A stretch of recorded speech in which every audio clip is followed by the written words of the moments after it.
Astaghfirullah.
Mulai.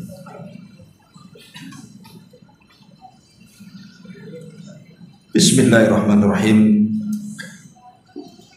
Assalamualaikum warahmatullahi wabarakatuh.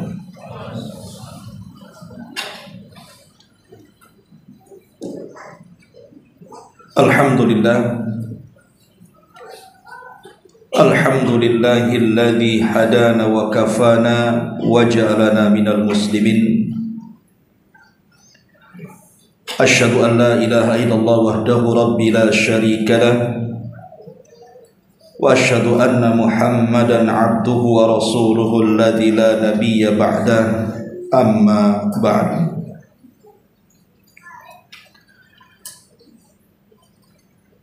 Hadirin dan hadirat yang dimuliakan Allah Subhanahu wa taala, alhamdulillah di malam hari ini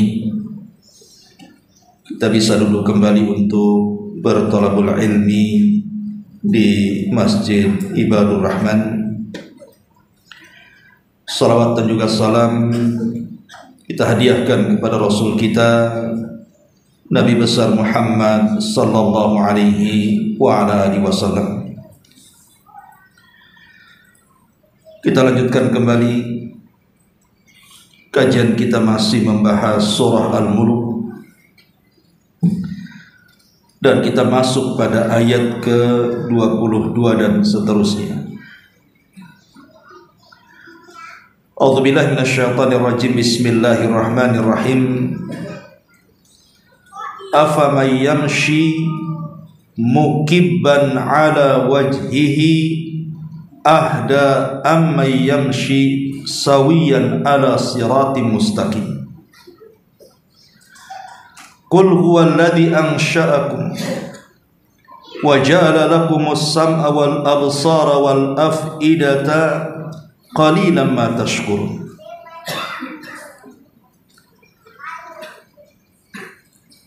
Qul huwallazi dzara'akum fil ardi wa ilayhi tuhsyarun. Wa yaquluna mata hadzal wa'du in kuntum shadiqin. Qul innamal ilmu indallahi wa innama ana nadhirum mubin.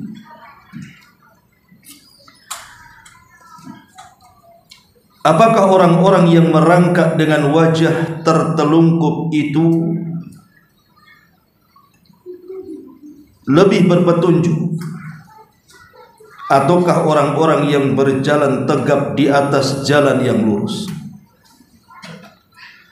Katakanlah, Dialah yang menciptakan kamu dan menjadikan pendengaran, kemudian penglihatan dan hati nurani bagimu. Tetapi alangkah sedikitnya kamu bersyukur kepada Allah Azza wa Jalla. Katakanlah, Dialah yang telah menjadikan kamu berkembang biak di permukaan bumi ini, dan hanya kepadanya kamu akan dikumpulkan. Lalu mereka berkata, kapan datangnya ancaman itu jika kamu orang yang benar? Maka katakanlah wahai Muhammad, sungguh ilmu tentang hari kiamat itu hanya pada Allah Subhanahu wa ta'ala, dan aku hanyalah seorang pemberi peringatan dan penjelasan saja. Ma'asyiral muslimin wal muslimat rahimakumullah. Pada ayat ke-22 Allah Subhanahu wa ta'ala menggambarkan kepada kita tentang kondisi orang-orang kafir dan juga orang-orang yang beriman. Adapun orang-orang kafir, kata Allah, afamay yamshi mukibban ala wajhi. Allah gambarkan kondisi orang kafir itu, mereka seperti merangkak berjalan dengan wajah-wajah mereka yang tertelungkup. Anda bisa bayangkan kalau seandainya manusia berjalan menggunakan wajah mereka bukan dengan kaki mereka, kira-kira apa yang terjadi? Maka dia tidak akan sanggup memandang arah ke depannya, dan dia pasti akan menabrak sekehendaknya. Itulah yang akan terjadi pada hari kiamat, di mana ada orang-orang kafir oleh Allah Subhanahu wa ta'ala diperjalankan dengan wajah mereka bukan dengan kaki mereka. Ketika para sahabat bertanya, wahai Rasul, mungkinkah orang berjalan dengan wajah-wajahnya?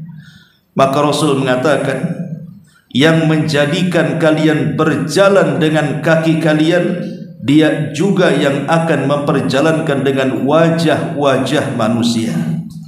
Dan Allah ala kulli syai'in qadir. Allah itu atas segala sesuatu maha mampu. Inilah kondisi orang kafir.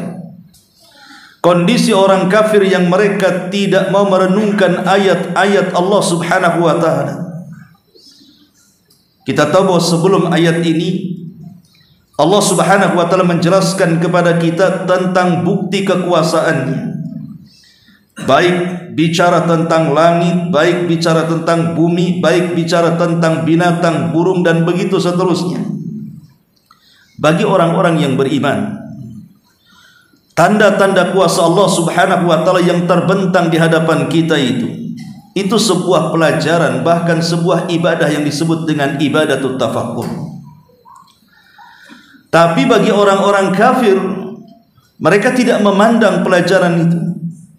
Mereka tidak akan melihat dan tidak akan tafakur kepada makhluk di sekitarnya, sehingga mereka akan tetap kufur dan tidak akan beriman kepada Allah Subhanahu wa ta'ala. Makanya Allah katakan, afamay yamshi mukibban ala wajhihi ahda ammay yamshi sawiyan ala siratim mustaqim. Apakah orang-orang yang merangkak dengan wajah tertelungkup, maksudnya orang-orang kafir yang tidak melihat sama sekali dengan ayat-ayat Allah, baik syar'i atau kauni, itu lebih berpetunjuk daripada orang yang berjalan dengan tegap di atas jalan yang lurus? Inilah kinayah daripada orang-orang yang beriman. Tentu tidak perlu dijawab karena jawabannya lebih jelas. Karena di sini ada namanya istifham ingkari, pertanyaan yang tidak perlu dijawab karena jelas jawabannya. Ya tentu berjalan dengan kedua kakinya, kemudian tegap pandangannya menuju ke depan, tentu dia bisa berjalan. Dibandingkan orang yang berjalan dengan wajahnya, sementara wajahnya terbenam ke dalam bumi, macam mana dia akan memandang? Dan macam mana dia akan berjalan? Itulah mukmin dan kafir. Orang kafir selamanya tidak akan mampu berjalan lurus menuju Allah Subhanahu wa ta'ala, dan hanya orang-orang yang beriman yang sanggup melakukannya. Ayat ini juga bisa disimpulkan tentang kondisi orang alim dan jahil, di mana orang-orang alim itu diberikan ilmu sehingga dia dengan ilmunya mampu melihat hidayah. Tapi orang jahil dengan kejahilannya, dia tidak mampu melihat hidayah. Akhirnya orang alim mendapatkan petunjuk dan orang jahil mendapatkan kesesatan. Ma'asyiral muslimin yang dimuliakan Allah Subhanahu wa ta'ala, dari sini Allah mengatakan, Qul hal yastawil ladhina ya'lamuna wal ladhina la ya'lamun. Katakan ya Muhammad, apakah sama orang-orang yang berilmu dengan orang-orang yang tidak berilmu? Tentu tidak sama. Orang-orang yang berilmu seperti orang yang tegak berjalan, matanya memandang ke depan lurus dan dia sanggup melangkahkan kakinya dengan benar. Tapi orang jahil seperti orang yang tertelungkup, wajahnya terbenam ke bumi dan seolah-olah dia berjalan dengan wajahnya sehingga tidak tahu arah kemana melangkah. Itulah bedanya orang alim dengan orang jahil. Karena biasanya orang alim ini kalau bicara maka dia akan berpikir dulu. Tapi kalau orang jahil biasanya bicara baru berpikir. Ma'asyiral muslimin yang dimuliakan Allah Subhanahu wa taala. Kemudian Allah Subhanahu wa taala katakan di sini, "Qul huwallazi ansha'akum wa ja'ala lakumus sam'a wal absara wal af'idata qalilan ma tashkurun." Katakan ya Muhammad, dialah yang menciptakan kamu dan menjadikan pendengaran, penglihatan dan hati nurani untukmu. Tetapi sedikit sekali kalian bersyukur kepada Allah Subhanahu wa taala. Setelah Allah Subhanahu wa taala menyebutkan kekuasaannya nun jauh di sana, bicara soal langit, soal bumi, soal lautan, soal burung, maka di sini Allah Subhanahu wa taala ingin mengajak renungan kepada diri kita. Tidak perlu kita melihat kuasa Allah itu begitu jauh ke arah sana. Lihatlah kepada badan kita, bahwa dalam badan kita ini ada kuasa Allah Subhanahu wa taala. Bagaimana Allah Subhanahu wa taala memberikan pendengaran sehingga kita bisa mendengar. Bagaimana Allah Subhanahu wa taala memberikan pandangan supaya kita bisa memandang. Bagaimana Allah Subhanahu wa taala memberikan hati nurani dan pikiran supaya kita berpikir. Dan ini tanda kuasa Allah Subhanahu wa taala, karena tiga alat inilah yang bisa menuju kepada Allah Subhanahu wa taala: pendengaran, pandangan dan pikiran. Di dalam ayat ini Allah Subhanahu wa taala mendahulukan pandangan mendahulukan pendengaran dibandingkan pandangan. Kenapa? Para ulama tafsir mengatakan karena mendengar itu dia mampu untuk mencerna ma'lumat. Dengan kita punya pendengaran, maka kita bisa menangkap dengan pendengaran itu penjelasan-penjelasan. Karena yang namanya mendengar itu pasti akan tertuju kepada semua arah. Walaupun yang ngomong sebelah kiri, walaupun yang ngomong sebelah kanan, walaupun yang ngomong di belakang, walaupun yang ngomong di depan, maka pendengaran itu tidak perlu arah. Dia bisa mendengar semuanya. Tetapi penglihatan tidak. Kalau kita lihat ke depan, dia tidak bisa melihat ke belakang. Kalau kita melihat ke kanan, kita tidak bisa melihat ke kiri, kan? Tapi kalau mendengar, kita bisa ngomong sebelah mana saja, arah mana saja, telinga itu bisa mendengar. Dan kita tahu bahwa telinga ini atau alat pendengaran ini adalah semulia-mulianya atau sesuatu yang paling cepat untuk mendapatkan ilmu pengetahuan. Itulah kenapa kemudian mendengar didahulukan dibandingkan melihat. Karena ilmu itu lebih banyak diraih dengan cara mendengar dibandingkan melihat. Ma'asyiral muslimin yang dimuliakan Allah Subhanahu wa taala, dan pendengar ini sebuah nikmat, ikhwan. Pendengaran ini nikmat yang Allah anugerahkan kepada kita. Dengan mendengar kita bisa menjawab azan. Coba kalau tuli dengar azan, tidak dengar. Cuman antum mau menjawab? Ada orang azan, orang tuli kan nggak dengar. Tapi kalau kita mendengar, kita bisa menjawab. Apa yang dikatakan muadzin kita bisa jawab satu persatu, sehingga kita bisa tepat ketika berdoa setelah mendengar azan. Tapi orang tuli macam mana caranya? Orang yang mendengar, dia bisa mendengarkan bacaan imam, sehingga bisa dengan pasti dia menjawab ketika imam mengatakan ghairil maghdubi alaihim waladhdallin, maka kita bisa mengatakan amin. Tapi orang tuli, jangan-jangan imam lagi Fatihah dia sudah amin duluan, karena nggak dengar. Ya. Kemudian juga orang yang mendengar itu bisa mendengarkan kajian, ikhwan. Saya sedang menyampaikan kajian seperti ini, kalau antum tuli, paham ucapan saya? Nggak akan paham. Ngomong apa Ustaz itu komat kamit katanya. Ya namanya orang tuli. Dan ini nikmat dengan mendengar itu, antum bisa mendengar kajian secara live, bisa mendengar lewat YouTube, bisa mendengar lewat Facebook, lewat dunia medsos yang lainnya. Ini sebuah nikmat. Ya. Bahkan dengan mendengar, kita bisa mendengar nasihat-nasihat orang-orang yang menasihati kita. Boleh jadi mungkin orang tua kita menasihati kita, guru-guru kita menasihati kita, kita bisa dengar nasihat mereka. Kalau orang tuli bingung, ngomong apa ini orang tua ini, ngomong apa ini ustaz ini, namanya orang tuli. Jadi dengar itu sebuah kenikmatan dari Allah Subhanahu wa ta'ala. Bahkan orang mendengar itu hidupnya akan lebih hati-hati. Ketika ada orang yang memperingatkan, maka dia akan lebih hati-hati lagi. Contoh umpamanya antum naik motor, antum tuli, tetap aja di tengah gitu ya. Di belakang sudah ngelakson-ngelakson, tatot-tatot, antum nggak denger. Boleh jadi antum ditabrak. Sehingga hidupnya lebih hati-hati orang yang mendengar itu. Dan itu nikmat dari Allah Subhanahu wa ta'ala. Bahkan lebih daripada itu, kita bisa mendengar lantunan-lantunan Al-Quran. Inilah yang paling agung, di mana nikmat dengar itu bisa mendengar kalamullah Azza wa Jalla. Dan banyak lagi nikmat dengar ini. Makanya beruntung kalau Allah Subhanahu wa ta'ala masih memberikan kepada kita nikmat mampu mendengar ini. Jagalah nikmat ini baik-baik. Sebelum Allah Subhanahu wa ta'ala mencabut nikmat dengar ini, baru kita rasakan betapa indahnya orang bisa mendengar. Tanya orang yang tuli itu, macam mana rasanya?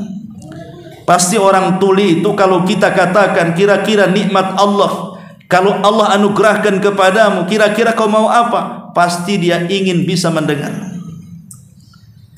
Tetapi banyak orang-orang yang dari sejak lahir sampai hari ini diberikan nikmat dengar tapi tidak disyukuri, malah kemudian didengarkan kepada perkara-perkara yang membuat Allah murka.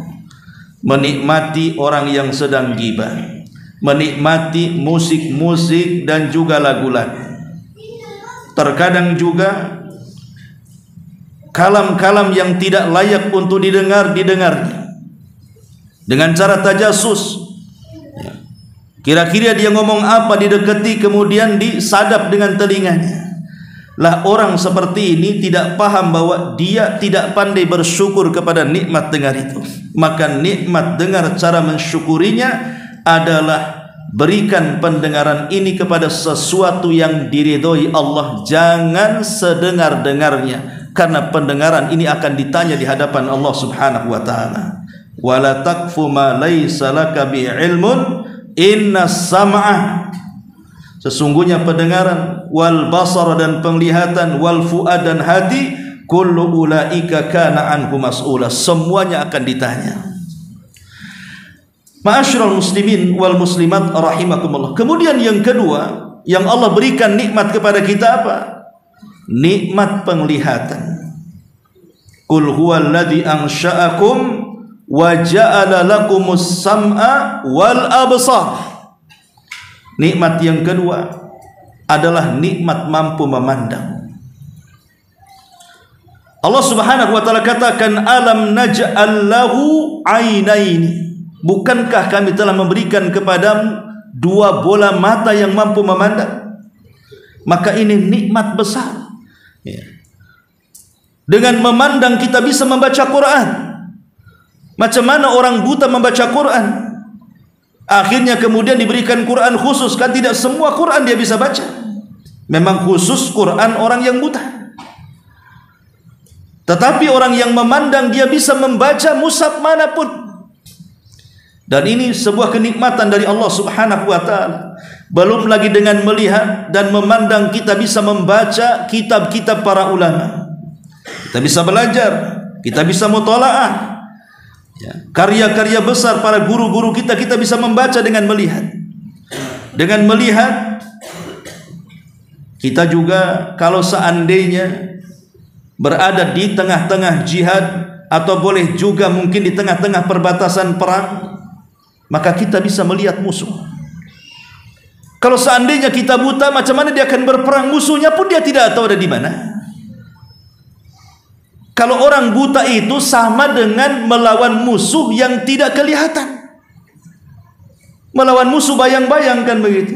Ya pasti lebih banyak kalah dibandingkan menangnya. Namanya melihat musuh yang tidak kelihatan. Tapi dengan memandang kita tahu, oh posisi musuh sebelah sini, posisi musuh sebelah situ. Sehingga kita bisa dimenangkan dalam jihad. Bahkan dengan memandang, akhirnya kemudian kita pun bisa meneteskan kedua air mata. Mungkin boleh jadi kita memandang orang-orang miskin, memandang orang-orang yang sedang sakit, memandang anak-anak yatim, akhirnya terenyuh hati, kemudian meneteskan kedua air mata. Dari sini Rasul mengatakan, la yalijin nar ainun bakat min khasyatillah. Tidak akan disentuh api neraka kedua mata yang meneteskan air mata. Dengan memandang apa lagi? Dengan memandang kita bisa melihat imam saat sholat kan. Cemana kalau dia buta, imam ruku, tidak aja dia.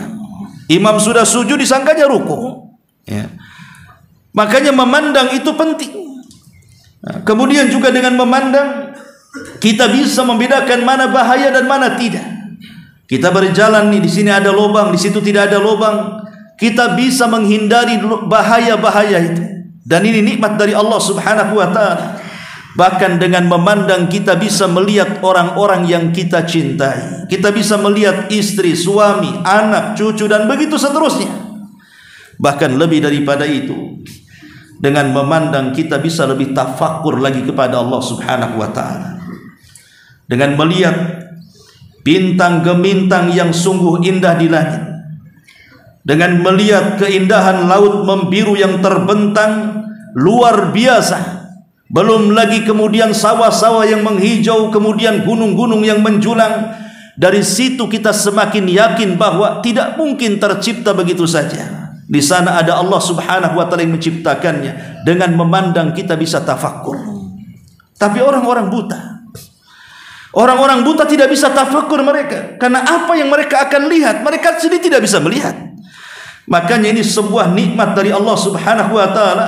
Bagaimana caranya mensyukuri nikmat memandang ini? Dengan cara jangan pandang sesuatu yang diharamkan Allah Subhanahu wa ta'ala.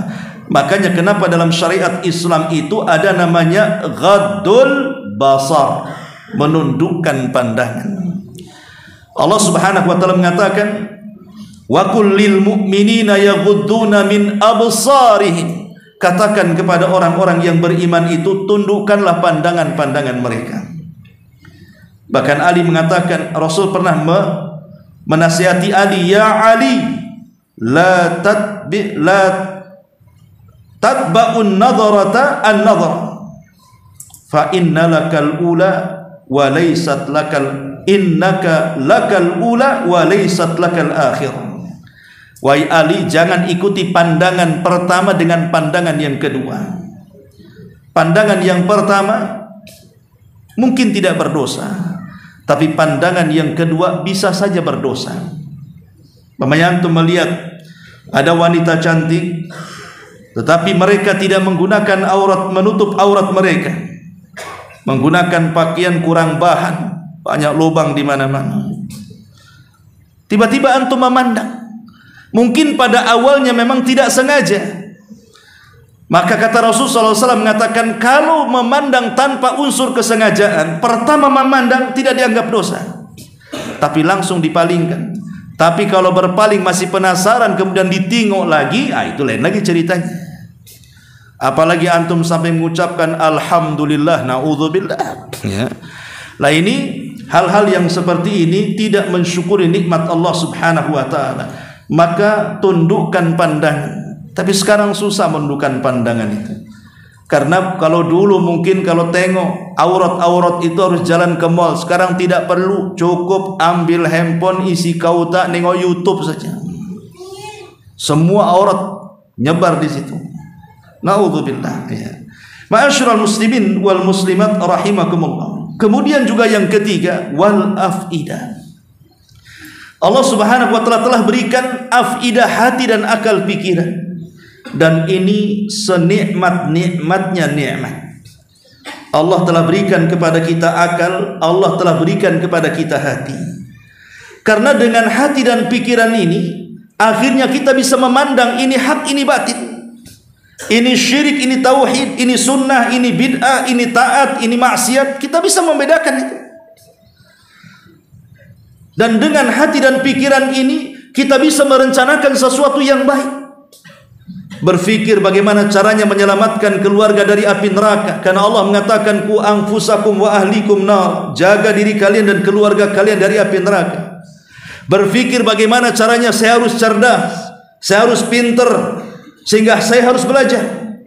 Berfikir bagaimana caranya saya harus banyak pahalanya, akhirnya dia tergerak untuk beribadah kepada Allah Azza wa Jalla. Berpikir saya bagaimana harus kemudian membangun sarana ini, sarana itu dalam beribadah kepada Allah. Jadi banyak kemudian dari hati dan pikiran ini ide-ide cemerlang yang kemudian menghasilkan banyak pahala di hadapan Allah Subhanahu wa taala. Dan ini nikmat yang Allah anugerahkan kepada kita. Tapi betapa banyak orang-orang yang kemudian memalingkan akal, pikiran dan hati ini kepada yang bukan diridhai Allah. Berfikir untuk melakukan kejahatan, berfikir untuk minum khamar, berfikir untuk berzina, berfikir untuk menggibah, berfikir untuk membuat tipu muslihat, dan begitu seterusnya. Dan dia tidak mensyukuri nikmat hati. Padahal Allah Subhanahu wa taala akan bertanya soal tiga nikmat itu.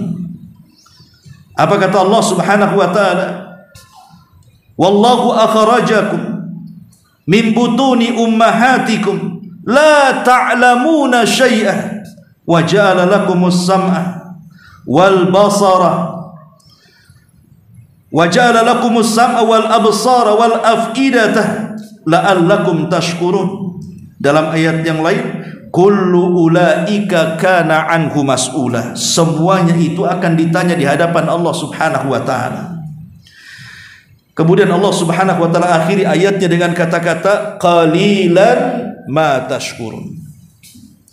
Kalimat qalilan ma tashkurun, amat sedikit kalian bersyukur, ada dua penafsiran. Makna qalil itu yang pertama sama sekali tidak bersyukur. Dan makna yang kedua qalil artinya ia memang bersyukur tapi tidak banyak. Jadi qalilan ma tashkurun itu sama sekali kalian tidak mensyukuri nikmat mendengar, melihat dan juga akal, pikiran dan hati. Atau sungguh sangat sedikit kalian bersyukur akan nikmat pendengaran, penglihatan dan juga hati.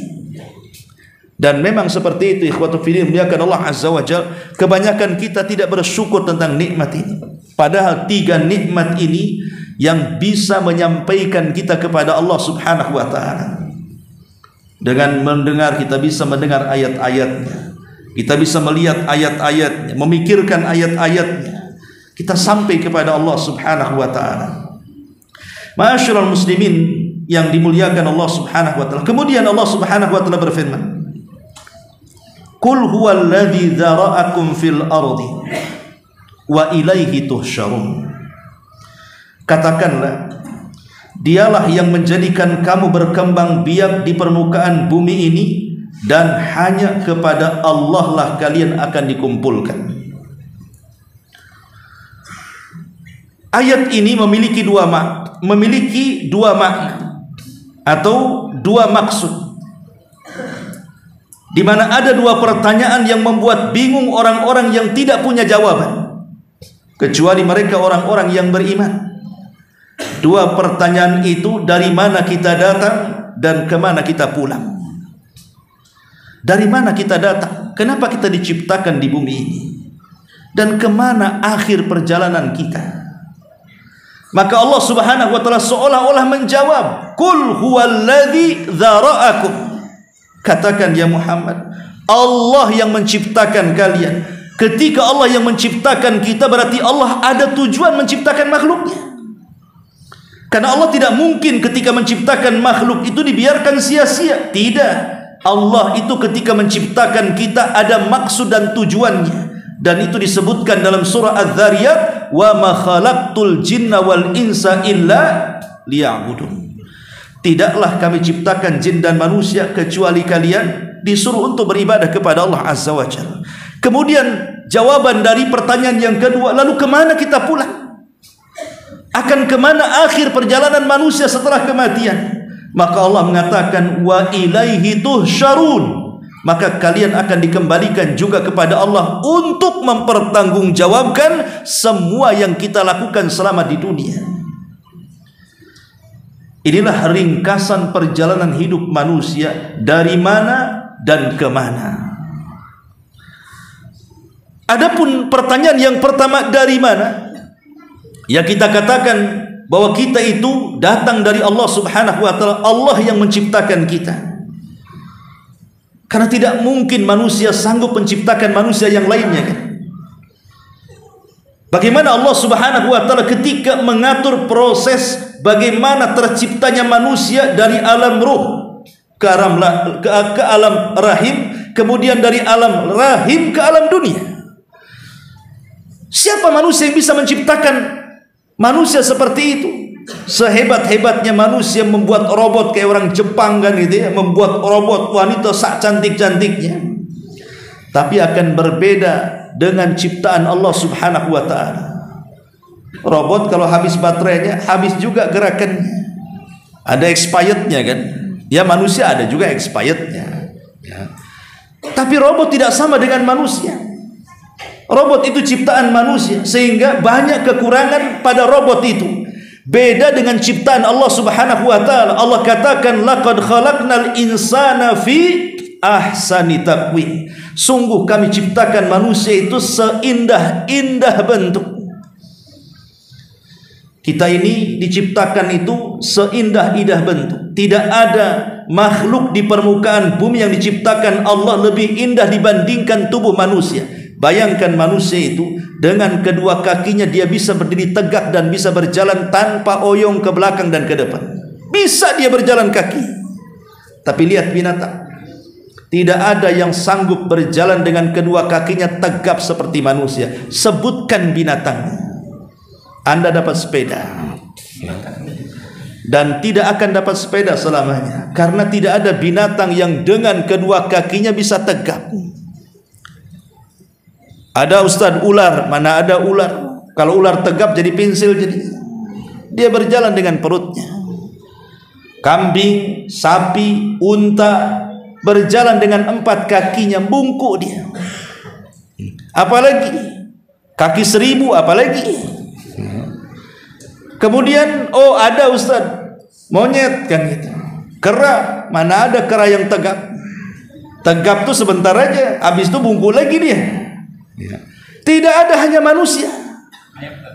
Ayam nggak ada, ayam bungkuk, mana ada ayam tegak, kecuali celengan. Celengan ayam mah betul gini. Tapi selain celengan ya gini terus dia ayam tuh. Tidak ada yang tegak kecuali manusia. Coba seandainya untuk menunjukkan bahwa ciptaan Allah begitu sempurna kepada kita manusia itu dibandingkan makhluk yang lainnya, anggap saja binatang. Antum yang pernah ke kebun binatang, mungkin yang di Jawa ya, di Batam tidak ada lah ya. Coba antum masuk kebun binatang itu, cari orang yang mirip dengan antum. Dari semua binatang loh ya. Kira-kira nih mana yang paling ganteng, antum atau mereka? Ada. Ganteng antum, walaupun hitam tetap ganteng antum. Karena binatang itu tidak seindah ciptaan manusia. Lah kuasa siapa Allah bisa menciptakan manusia seindah itu kalau bukan Allah Azza wa Jalla? Qul huwallazi dzara'akum. Allah yang menciptakan kalian. Dengan berbagai macam proses loh ciptaan kita ini. Dari segumpal mani berubah menjadi segumpal darah, dari segumpal darah berubah menjadi segumpal daging, kemudian dibentuk, kemudian ditiupkan roh. 9 bulan mengendap di rahim. kemudian brojol ke alam dunia.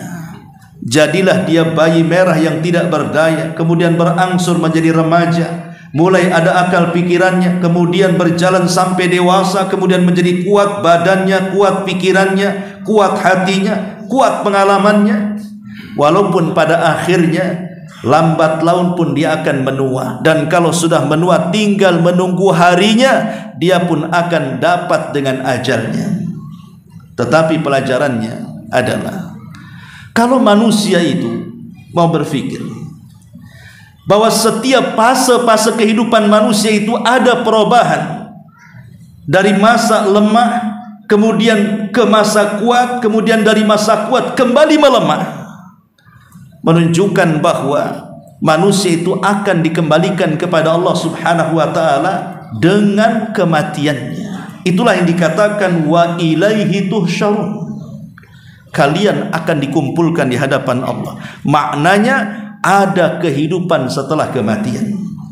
Coba bisa bayangkan, andai kata hidup manusia itu cuma satu kali saja, tidak ada kehidupan setelah kematian. Satu kali saja kehidupan kita ini di dunia, tidak ada kehidupan setelah kematian. Macam mana nasib orang-orang yang dizalimi? Macam mana nasib-nasib orang-orang yang disakiti? Bagaimana pula nasib orang-orang yang dibunuh? Bagaimana nasib orang-orang yang miskin yang tidak diberikan kesempatan kaya dan kesenangan?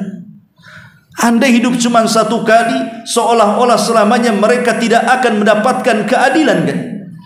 Dengan adanya hidup setelah kematian, walaupun orang-orang yang zalim, orang-orang yang menyakiti, orang-orang yang suka melakukan pencurian dan begitu seterusnya, boleh mereka lepas dari peradilan dunia, tapi ada peradilan setelah kematian. Itulah yang Allah katakan wa ilaihi tuhsyarun. Kalian akan dikumpulkan kembali. Untuk apa? Untuk mempertanggungjawabkan. Disitulah membuat hati tenang orang-orang yang dizalimi. Enggak apa-apa, di dunia saya tidak bisa mendapatkan keadilan, walaupun banyak kantor pengadilan keluar seolah-olah dizalimi dan tidak mendapatkan keadilan. Namanya saja kantor pengadilan, keluar dizalimi dia, ya. Tapi di akhirat itulah pengadilan yang sesungguhnya. Tidak ada di hadapan Allah. Karena di akhirat itu tidak ada lawyer. Di dunia kita bisa bayar lawyer, bayar pengacara, cari yang cakap bicaranya. Di akhirat lawyernya saja butuh pengacara, pengacaranya butuh lawyer. Tapi siapa yang jadi lawyernya? Tidak ada, ya. Lawyernya hanyalah amalan yang dibawa dia dari dunia menuju akhiratnya. Ma'asyiral muslimin yang dimuliakan Allah Azza wa Jalla. Kemudian Allah mengatakan wa yaquluna mata hadzal wa'du in kuntum sadiqin. Dan mereka orang-orang kafir berkata, kapan datang ancaman itu, maksudnya kiamat? Jika kalian orang-orang yang benar. Dari sini kita tahu bahwa dari zaman ke zaman, sejak zaman Rasul sampai hari ini, masih ada saja dengan orang-orang yang tidak yakin akan terjadi kiamat, tidak yakin ada kehidupan setelah kematian. Ada dari zaman ke zaman orang yang mengingkari seperti ini. Di zaman Nabi ada tokoh-tokoh Quraisy datang kepada Nabi SAW. Jadi mereka bertanya kepada Nabi SAW soal tulang belulang yang mereka bawa ke hadapan Nabi. Karena ketika itu Nabi berceramah dan mengatakan di hadapan orang-orang Quraisy bahwa kalian akan dibangkitkan, kalian akan dipertanggungjawabkan bahwa ada kehidupan setelah kematian. Rupanya datang para pembesar Quraisy, di antaranya Utbah bin Rabi'ah, Ubay ibn Khalaf, Al-Walid ibn Mughirah, Al-As ibn Wa'il As-Sahmi, datang dengan membawa sekarung tulang belulang manusia yang digali dari kuburan tua. Kemudian tulang-tulang itu dibawa ke hadapan Nabi SAW. Kemudian mereka mengatakan, ya Muhammad, kau lihat tulang-tulang ini. Mungkinkah Tuhanmu bisa membangkitkan orang yang sudah menjadi tulang belulang ini? Mana akal pikiran wahai Muhammad? Tapi Nabi SAW terdiam sampai akhirnya Allah memberikan jawabannya. Allah turunkan surah Yasin ayat 78 sampai 79. Wa daraba lana mathalan wa nasiya khalqah qala man yuhyil idhama wa hiya ramim qul yuhyiha alladhi ansha'aha awwala marrah wa huwa bikulli khalqin alim.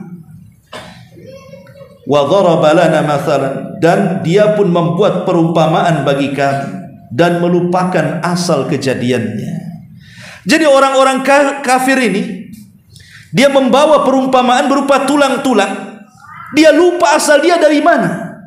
Kemudian dibawa kepada Nabi SAW dan mengatakan, man yuhyil idhama wa hiya ramim. Ya Muhammad, siapakah yang dapat menghidupkan tulang belulang yang telah hancur luluh seperti ini? Maka Allah jawab, qul yuhyiha, katakan ya Muhammad kepada pembesar-pembesar Quraisy itu, yang akan menghidupkannya adalah Allah yang telah menciptakannya pertama kali, dan dia maha mengetahui tentang segala makhluknya. Seolah-olah Allah ingin katakan kepada Rasul, wahai Muhammad, jawab pertanyaan mereka, bahwa Allah sanggup menciptakan mereka yang sudah mati. Ketika mereka belum ada, terlahir saja Allah sanggup menciptakan dari tidak ada menjadi ada. Kalau Allah menciptakan yang sudah ada, itu lebih mudah bagi Allah Subhanahu wa ta'ala daripada menciptakan yang tidak ada menjadi ada.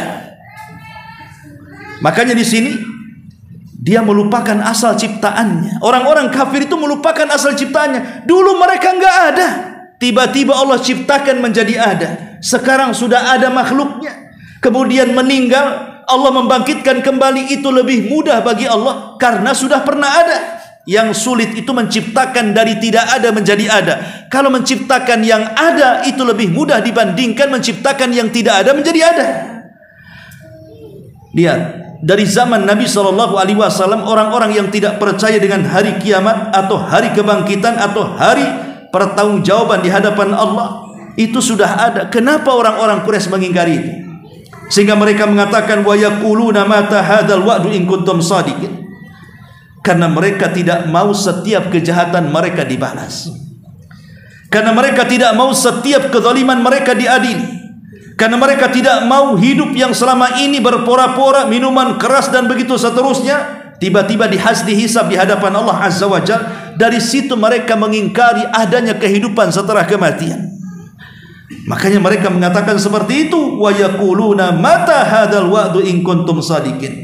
Maka Allah katakan, qul innamal ilmu indallah in wa innama ana nadhirum mubin. Katakanlah ya Muhammad, sesungguhnya ilmu tentang hari kiamat, ilmu tentang hari akhir hanyalah pada Allah Subhanahu wa ta'ala. Aku hanya seorang pemberi peringatan dan menjelaskan saja. Tentang kapan terjadinya kiamat, wallahu a'lam. Tentang bagaimana kejadian setelah kiamat, wallahu a'lam. Pokoknya semua pasti terjadi dan akan terjadi dan wajib kita imani. Memang kalau seseorang itu tidak punya iman, akan mudah mengingkari tentang adanya kehidupan setelah kematian. Makanya ada orang-orang yang berusaha kemudian membantah bahwa tidak ada namanya alam barzah, tidak ada namanya alam kubur. Akhirnya dia coba ketika ada orang mati dimasukkan CCTV ke dalam kuburan, kemudian disambungkan ke komputer, 24 jam lah dia itu di depan komputer, tidak berkedip. Mana mungkar nakir kau belum tampang. Katanya akan ditanya man robuk, tak dengar pun ada kalimat itu. Tetap saja kuburan itu tidak berubah. Ya. Inilah kalau seandainya keimanan kepada perkara gaib itu digunakan dengan logika, menyamakan sesuatu yang gaib dengan nyata, yang nggak ketemu. Karena kalau kita perkara gaib itu tidak bisa diakal-akali, yang ada hanya diimani. Seperti peristiwa Isra Mi'raj, kalau diakali ya nggak mungkin masuk akal. Namanya Rasul melakukan perjalanan dari Masjidil Haram ke Masjidil Aqsa, kemudian dari Masjidil Aqsa ke Sidratil Muntaha, balik lagi ke Aqsa, balik lagi ke Haram, dan itu hanya waktu sesingkat-singkatnya. Bayangkan, hanya sepertiga malam akhir. Akal mana yang bisa menerima? Sebenarnya bukan akal yang tidak menerima, terlalu kecil akal kita untuk menerima kenyataan itu, sehingga peristiwa itu baru akan diyakini kalau kita betul-betul beriman. Kalau tidak ada iman, tidak akan kita yakini perkara-perkara itu. Sama dengan perkara akhir, adanya kiamat, adanya kehidupan setelah kematian, adanya kehidupan setelah kebangkitan. Ini kan tidak bisa dibuktikan. Macam mana cara membuktikannya? Kecuali Al-Quran itu hanya mengajak berpikir saja. Lihat tumbuh-tumbuhan yang di lapangan, tiba-tiba ketika tidak ada sama sekali kita guyur air kemudian tumbuh. Siapa yang menciptakannya? Kalau ini Allah bisa membangkitkannya, maka nanti pada hari kiamat pun Allah sanggup untuk membangkitkannya. Tapi kan bukti sulit untuk dibuktikan kecuali kita mati dulu kan. Kalau Anda tidak percaya, mati dulu. Nah, baru nanti setelah mati baru percaya, masuk kuburan kan gitu. Oh, nanti ada kebangkitan. Ya, kalau belum beriman dan dia masih hidup, maka banyak orang yang tidak yakin sejak zaman Nabi sampai hari ini. Banyak orang-orang yang tidak yakin. Makanya di sini Allah Subhanahu wa taala ingin menegaskan kepada kita perlu adanya keimanan yang mantap ketika kita mengimani sesuatu yang gaib, alam setelah kematian dan kehidupan setelah akhir. Wallahu a'lam bishawab. Subhanaka wa bihamdika asyhadu an la ilaha illa anta astaghfiruka wa atubu ilaik. Allah taala alam. Assalamualaikum warahmatullahi wabarakatuh.